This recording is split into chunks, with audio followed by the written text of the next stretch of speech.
À 23h17, Dar es Salaam s'est éteinte d'un seul coup, mais en 7 minutes, tout un récit basculait. La capitale plongée dans le noir, révélait soudain une vérité que 60 ans de stabilité avaient masquée, une fragilité qui ne tenait qu'à un fil. Alors, que signifie vraiment une coupure lorsque même Ibrahim Traoré y voit le miroir d'une bataille plus vaste pour la dignité? Ce choc silencieux annonçait déjà une lumière différente, prête à surgir ailleurs. Si la panne de Dar es Salaam a tant marqué les esprits, c'est parce qu'elle a révélé quelque chose de plus profond qu'une simple défaillance technique. Dans cette histoire, l'enjeu central tient en 10 mots.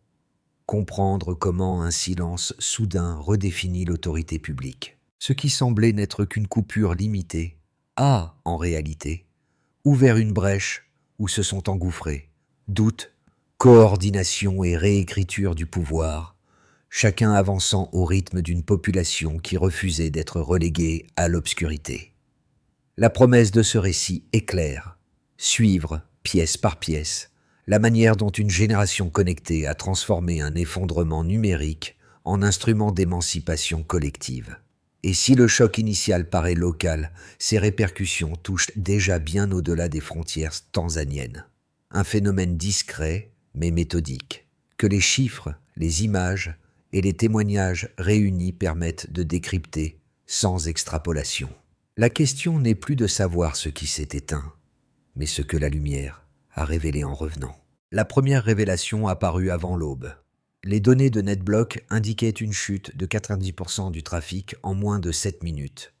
Un effondrement trop synchronisé pour n'être qu'un incident. Puis, une seconde évidence surgit. Les images des bureaux de vote de Kimar et Kinandoni, encore fumants lorsque la connexion revint, confirmaient que la coupure n'était pas un simple bug, mais un moment charnière. Ce basculement prit racine dans une Tanzanie longtemps réputée pour sa stabilité.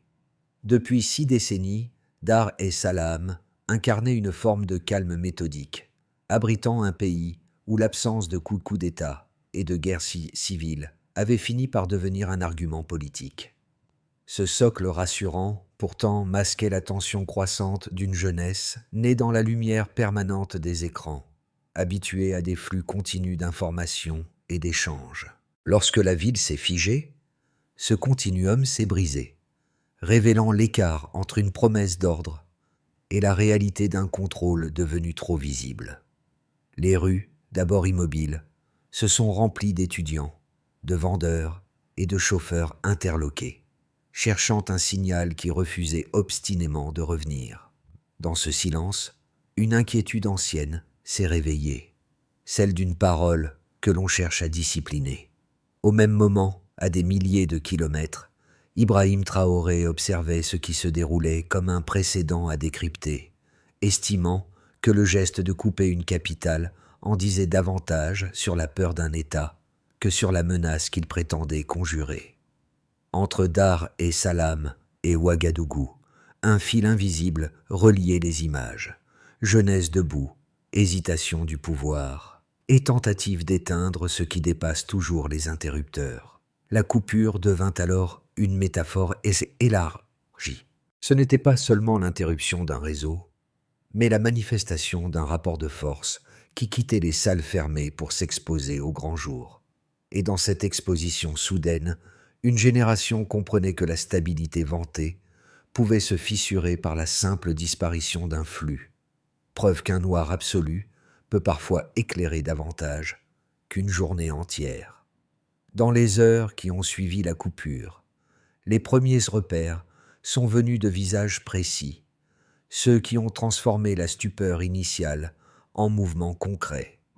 Au cœur de l'université de Dar es Salaam, Aïcha, 22 ans, fut parmi les premières à comprendre que l'absence de signal allait devenir un test collectif. Son message, écrit juste avant l'extinction, relayé de téléphone en téléphone, même sans connexion, devint une ligne directrice silencieuse pour des centaines d'étudiants. Elle prit alors le rôle involontaire de guide, non par posture mais par nécessité. improvisant avec ses camarades un système de partage d'informations basé sur des clés USB, des papiers pliés et de courts trajets entre les facultés. Un second cas émergeait simultanément, celui des chauffeurs de taxi, souvent considérés comme de simples témoins des tensions urbaines. Face à la panne, ils sont devenus des messagers humains, transportant rumeurs vérifiées, bulletins et fragments de vérité entre les checkpoints, chacun reliant des quartiers que la coupure cherchait à isoler. Leur réseau informel a rapidement redessiné la carte d'une ville où la parole circulait à travers les moteurs, non à travers les câbles. Ces deux trajectoires, l'étudiante et les chauffeurs, montrent combien la ville s'est réorganisée autour d'acteurs inattendus. Elles indiquent surtout que la panne n'a pas simplement coupé un flux. Elle a redistribué les rôles, accordant soudain une importance nouvelle à ceux qui pouvaient encore faire circuler un souffle d'information. La question, dès lors, devenait claire. Quelle capacité collective pouvait naître d'un silence imposé? La nuit s'est refermée brutalement sur Dar es Salaam. Les écrans se sont figés, les voix se sont tues, les messages ont cessé de passer. En quelques secondes, la ville n'était plus qu'un décor figé, traversé par une même interrogation muette. Les premiers groupes d'étudiants ont quitté les dortoirs, avançant dans des couloirs assombris. Les vendeurs ont arrêté de compter leur monnaie, les taxis de vérifier leur trajet. Tout semblait suspendu. Mais cette suspension n'était qu'apparente. Sous la surface, quelque chose prenait déjà forme. Une méfiance, une inquiétude, une intuition collective, le sentiment qu'un fil invisible venait d'être tiré. Et que, derrière ce fil, il y avait un choix politique.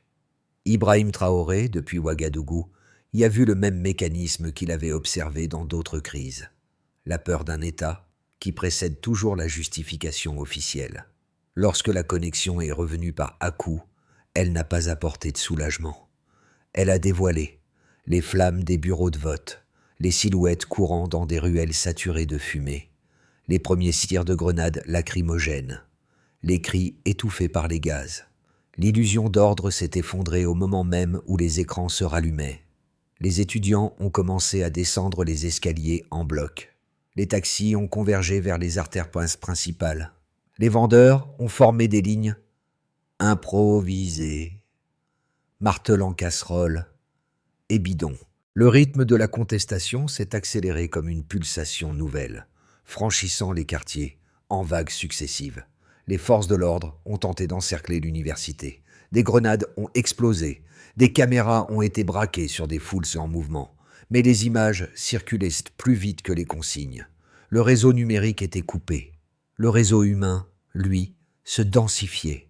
À mesure que les rues se remplissaient, un langage inédit prenait forme. Des pancartes disant « La vérité ne peut pas être débranchée », des chants repris en cadence, des mains levées portant des téléphones éteints comme des symboles. Au centre de cette accélération, une certitude s'imposait. Le silence coordonné ne parvenait plus à masquer les décisions prises en coulisses. Cette fois, l'obscurité avait trahi son auteur. Lorsque les chars ont commencé à apparaître, la ville n'a pas reculé. Les passants se sont écartés sans fuir. Les étudiants ont continué de transmettre. Les chauffeurs ont poursuivi leur rôle de relais. Et les mères des quartiers ont affiché les photos de leurs fils disparus. La ville avait cessé d'attendre. La coupure n'était plus un événement. Elle était devenue un révélateur, un basculement, une fracture nette dans un récit que les autorités tentaient encore de maintenir. Les journaux d'État diffusaient de la musique patriotique. Mais les regards ne suivaient plus les écrans officiels. Ils suivaient les mouvements dans les rues, les murmures dans les fils, les gestes d'entraide improvisés. Dans ce tumulte, une intuition s'est transformée en certitude. La stabilité vantée depuis des décennies n'était qu'une façade, et en la fissurant, la coupure avait ajouté un élément irréversible au paysage politique. Ce que les chiffres révéleraient plus tard, 90% de trafic perdu, 8% de dévaluation du shilling, 40% de contraction touristique, n'était que l'expression technique d'un choc qui avait d'abord été humain. Du côté de Ouagadougou, Ibrahim Traoré a noté que cette bascule ne relevait pas d'un chaos spontané, mais d'un point de rupture attendu depuis longtemps par une jeunesse en quête de dignité. Dès lors, la question n'était plus de savoir pourquoi la panne avait eu lieu, mais ce qu'elle avait libéré. Avant la coupure, Dar es Salaam fonctionnait selon un schéma numérique stable, marqué par un trafic régulier et une activité linéaire sur les principaux réseaux. Cette base, longtemps considérée comme un indice de normalité institutionnelle, a servi de point de comparaison pour comprendre l'ampleur réelle du basculement. Car ce n'est qu'en observant l'écart entre le fonctionnement attendu et le comportement mesuré que l'on saisit la portée du geste qui a plongé la capitale dans l'obscurité. La chute de certains du trafic. Cette contraction brutale, enregistrée en moins de 7 minutes, ne peut s'expliquer par un simple incident de réseau. Elle indique une action intentionnelle sur plusieurs nœuds simultanés, révélant une volonté de contrôle. Cette baisse fulgurante expose une intervention méthodique sur l'infrastructure critique nationale. L'écart entre le niveau de référence et la valeur mesurée ne montre pas seulement une panne. Il met en évidence une structure entière, soudain verrouillée, comme si chaque porte avait été fermée au même instant. La dévaluation de 8%. En moins de 48 heures, le shilling tanzanien a perdu cette marge face au dollar, un mouvement trop rapide pour être attribué uniquement aux fluctuations habituelles des marchés. Cette baisse a révélé combien la confiance internationale reposait sur des attentes de stabilité constante. La chute monétaire traduit une inquiétude immédiate sur la gouvernance informationnelle. Le delta entre la valeur initiale et la valeur post-crise marque l'impact direct d'un environnement politique perçu comme instable. Les 40% de réservations touristiques perdues. Dans les 2 jours qui ont suivi, les annulations se sont accumulées, créant une contraction visible dans un secteur clé de l'économie tanzanienne. Ce recul soudain n'est pas seulement un retrait économique, mais aussi une mesure concrète de la perception externe du risque. Cette baisse signale une rupture nette dans la confiance portée au pays. L'écart entre l'activité touristique habituelle et cette chute massive esquisse la dimension internationale de la crise. Autour de ces 3 chiffres, un schéma plus large apparaît. Plus l'État tentait de restreindre le flux, plus la société développait des réponses organiques pour contourner l'obstacle. Les connexions VPN ont ainsi augmenté de manière exponentielle, bien que ce phénomène ne soit pas numériquement détaillé dans les données fournies.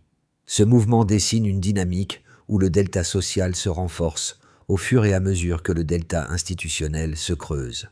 De manière complémentaire, l'université de Dar es Salaam a documenté une montée spectaculaire de la méfiance envers les sources officielles dans les 72 heures suivant la coupure. Si ce pourcentage reflète une transformation qualitative plus que quantitative, il signale néanmoins un déplacement d'autorité symbolique. Ce glissement illustre une règle simple. Lorsque la base d'information devient instable, la population élabore ses propres repères. Ainsi, la lecture baseline delta permet de comprendre que la coupure n'a pas simplement altéré les flux techniques. Elle a déplacé les rapports sociaux, modifié les comportements économiques et réorganisé les mécanismes de confiance. Ce qui se présente comme 3 chiffres isolés forme en réalité un ensemble cohérent décrivant une transition, celle d'un pays qui découvre que le silence imposé devient lui-même un langage mesurable, traçable et irréversible. 2 récits se sont affrontés dès les premières heures, suivant la coupure. Le premier, porté par le gouvernement tanzanien, affirmait qu'interrompre Internet relevait d'un acte de prudence destiné à contenir la désinformation et à préserver un cadre d'ordre national menacé par l'escalade des tensions. Selon cette logique, un court silence vaudrait mieux qu'un long chaos, et suspendre temporairement la communication serait un outil légitime pour éviter l'embrasement. Ce discours, familier dans de nombreux États africains, s'inscrit dans une tradition où la stabilité est conçue comme un objectif supérieur, justifiant l'usage ponctuel de leviers de contrôle jugés nécessaires. Face à ce premier argument, la jeunesse tanzanienne a articulé une vision profondément différente. Pour elle, le silence n'était pas un remède, il était le problème lui-même. Les slogans écrits à la craie sur les murs de l'université « Couper la parole, c'est couper le souffle » résumaient une conviction centrale.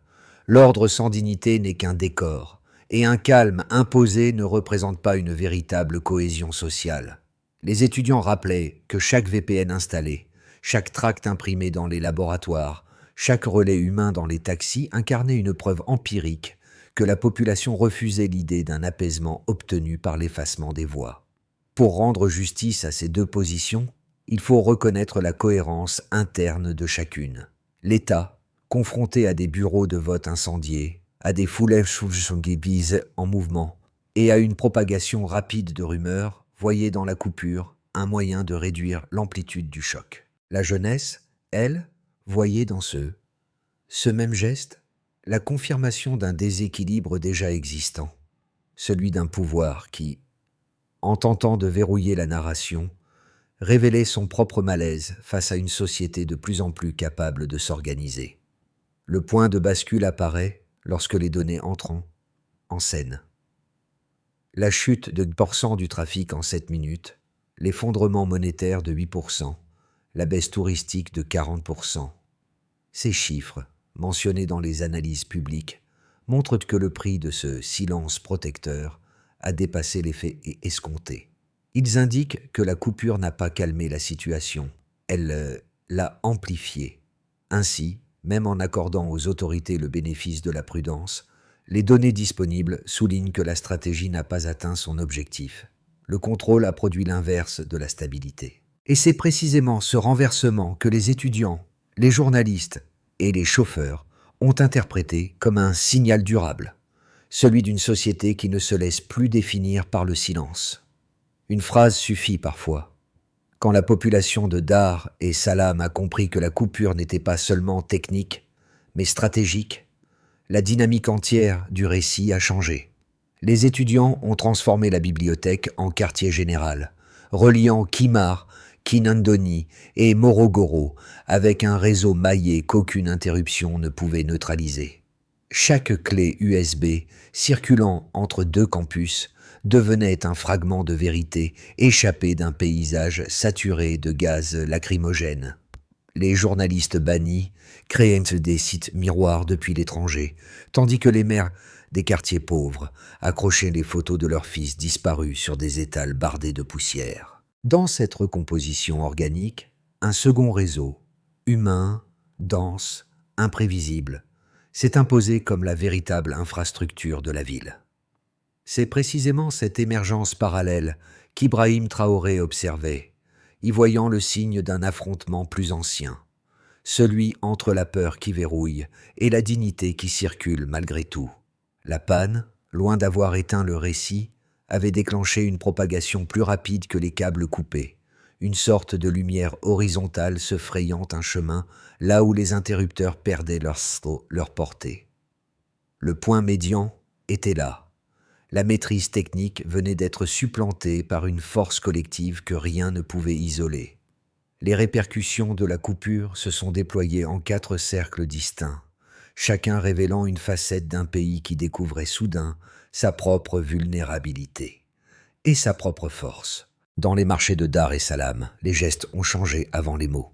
Les vendeuses continuaient de tendre leurs produits, mais leurs yeux suivaient en permanence les soldats, postés à quelques mètres.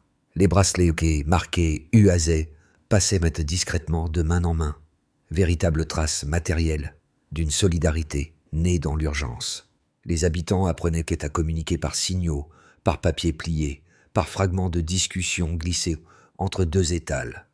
La méfiance envers les canaux officiels, déjà perceptible, devint presque structurelle, nourrie par cette nuit où la lumière numérique avait cédé la place à un contrôle omniprésent. Dans chaque quartier, le silence pesait, mais il servait aussi de refuge à des initiatives minuscules, réunions, improvisées, relais humains, rituels d'entraide.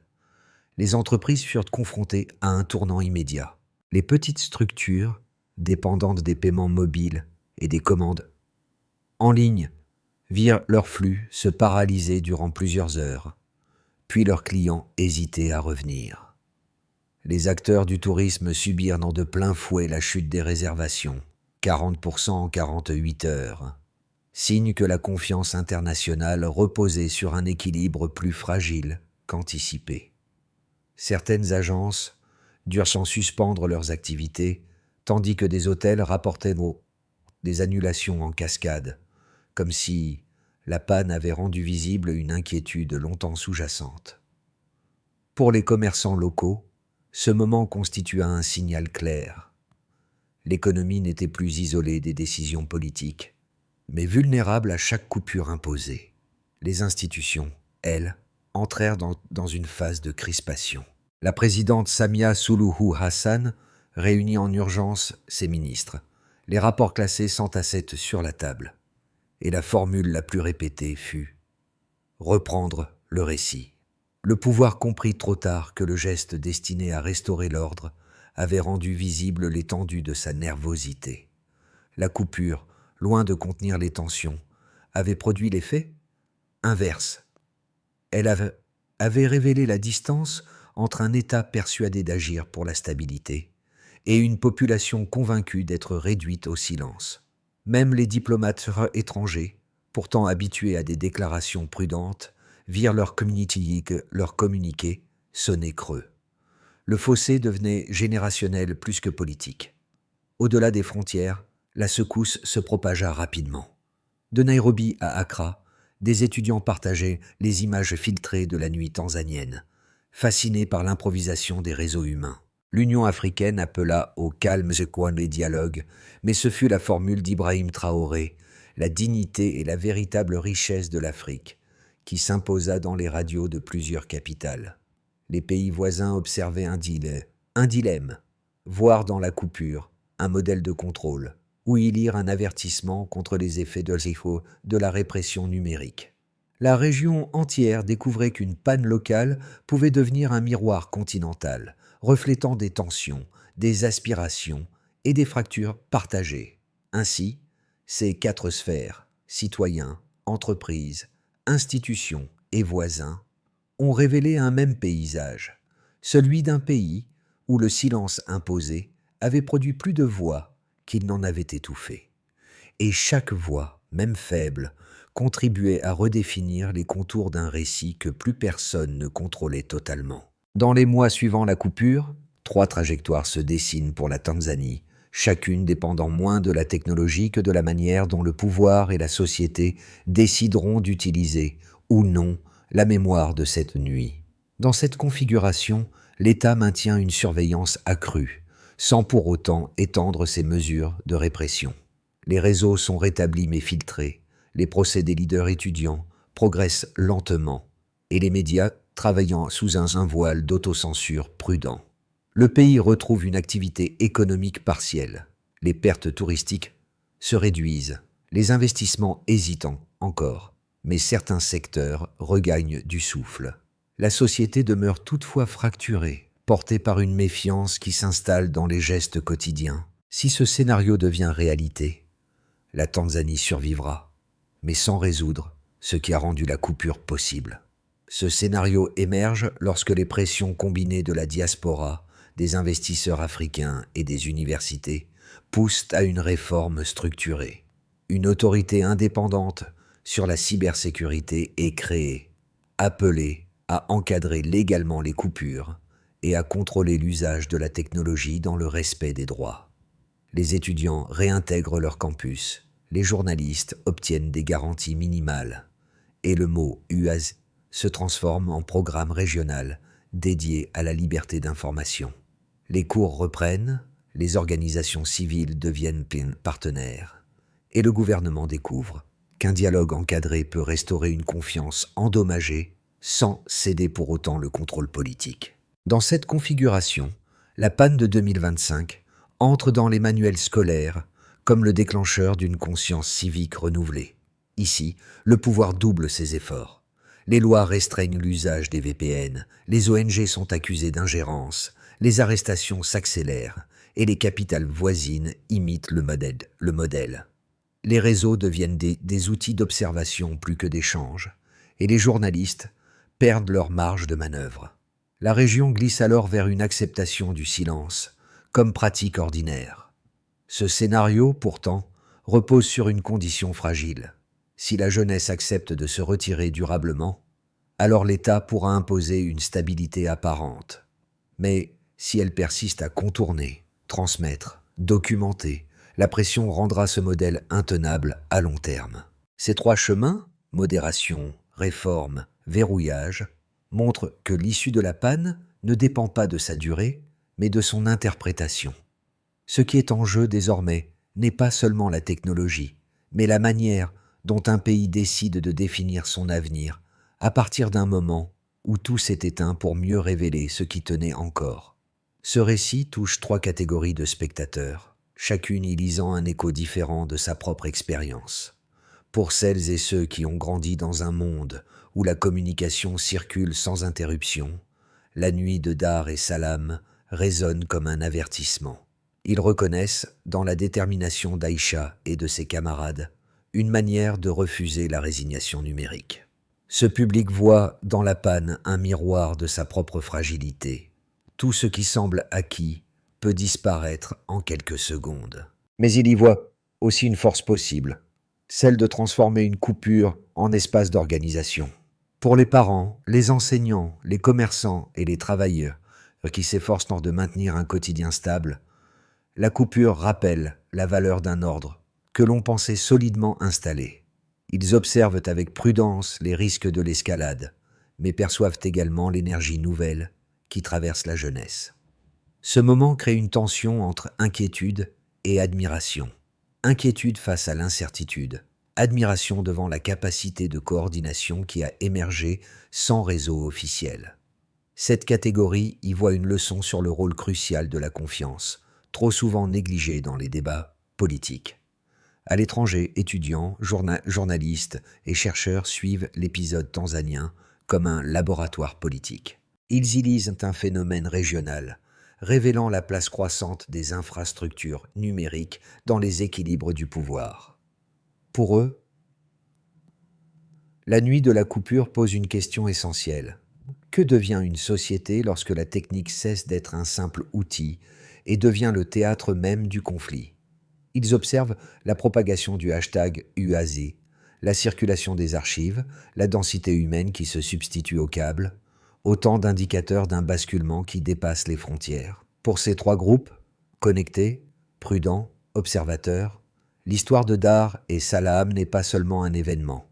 Elle devient un prisme par lequel chacun réexamine sa propre relation au silence, à la vérité et à la capacité collective de reprendre la parole lorsque tout semble s'obscurcir. Pour qu'une crise comme celle de Dar et Salaam ne replonge pas la société dans un cycle de silence imposé, plusieurs étapes concrètes se dégagent. Elles ne prétendent pas effacer les tensions, mais offrir des mécanismes capables de limiter l'arbitraire tout en renforçant la capacité collective d'agir lorsque les réseaux vacillent. Les étudiants tanzaniens en ont montré la faisabilité. Clés USB circulantes, relais humains, cartographie locale de diffusion. Institutionnaliser ces méthodes, les entraîner régulièrement et former des groupes de continuité permettrait d'assurer un minimum d'information, même en cas d'extinction brutale. Cette continuité n'est pas un luxe. C'est une infrastructure parallèle qui protège la société. Le modèle des journalistes exilés, base de données indépendantes, témoignages collectés, disparitions documentées, constitue une base solide. Soutenir ce type de plateforme réduit la dépendance à l'égard des institutions fragilisées. Ibrahim Traoré l'a rappelé dans une des notes. Un peuple qui archive apprend à se défendre contre le silence. Les chauffeurs, enseignants et commerçants ont prouvé leur rôle central comme relais. Les ONG locales peuvent transformer cette spontanéité en réseau d'alerte structurés, capables de signaler incidents, coupures et abus en temps quasi réel. Plus un territoire dispose de ces relais, moins le silence peut s'étendre. Si elle est réellement autonome, Une telle structure peut imposer des critères précis, restreindre les décisions arbitraires et produire des audits publics.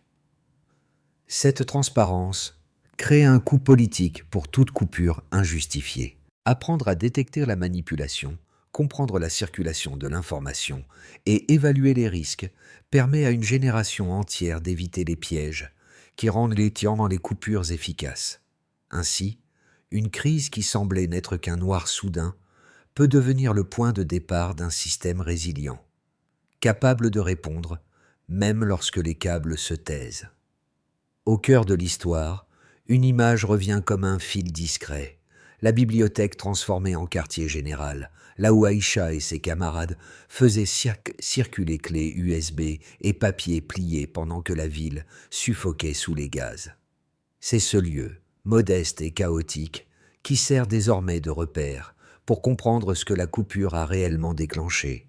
Une lumière née non pas des câbles, mais des mains qui s'entraident. Les couloirs sombres, les étagères surchargées, les chuchotements qui fusaient entre deux piles de livres, tout cela a dessiné une forme de courage qui échappe aux récits officiels.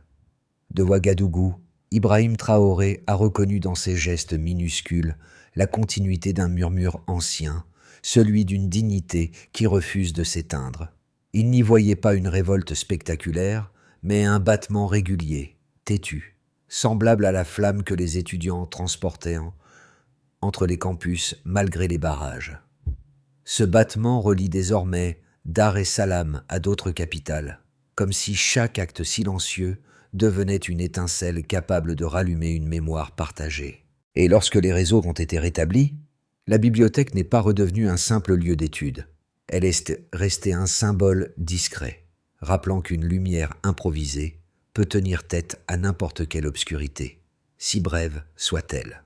La crise de Dar es Salaam laisse derrière elle plus qu'un bilan politique. Elle dévoile une question intime qui traverse chaque génération. Dans les rues comme dans les salles de classe, les gestes des habitants ont montré qu'il existe toujours une manière de maintenir la lumière, même lorsque les interrupteurs se taisent. Les maires brandissant des photos, les chauffeurs transmettant des messages, les étudiants reliant les campus. Tous ont rappelé qu'aucune coupure, si brutale soit-elle, n'efface entièrement la volonté humaine de transmettre, comprendre et se relier.